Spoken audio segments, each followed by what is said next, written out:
OTAs just finished for the San Francisco 49ers, and there's a quarterback competition that's starting to heat up a little bit. Today, Sam Darnold was the starter, and while he had an effective day, he relied a lot on checkdown passes. His best pass of the day had to be like a 25-yard pass down the field across his body. And that was a phenomenal throw. It really demonstrated his arm strength, but he did miss an early layup where he could have easily hit Danny Gray for a long touchdown, but he hesitated, which gave Samuel Womack enough time to recapture his ground and break up the pass. A lot of Sam Darnold's completions were check down passes. Moving on to Trey Lance, like I said, he was the second team guy, which really doesn't mean a whole ton in OTA since the wide receivers rotate a ton. Next point is his best throw on the day had to be the best throw probably of all quarterbacks today. It was a huge 40-yard bomb to Brandon Ayuk. There was tight coverage on the play with Darrell Luter Jr. sticking all over Brandon Ayuk, but Brandon Ayuk was able to make a phenomenal catch on an excellent throw from Lance. Lance and Darnold overall had similar completion percentages when you factor in drops. But here's the thing, they are playing extremely conservatively.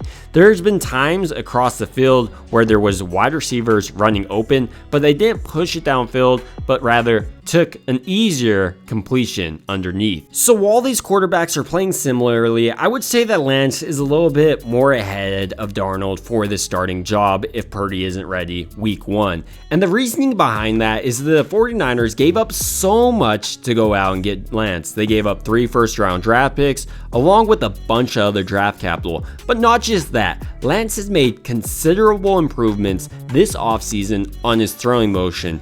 And so far, it looks like those improvements are sticking. Since last week, we saw much improved throw motion, and this week, we see continued improvements. Additionally, Lance looks like he's fully ready to compete with Darnold and Purdy. He has a huge chip on his shoulder just saying, hey, I just want to compete. This fire to compete has been on display this whole offseason. As I mentioned, Trey Lance has a much improved throwing motion thanks to his work with Patrick Mahomes and his new throwing coach, Jeff Christensen.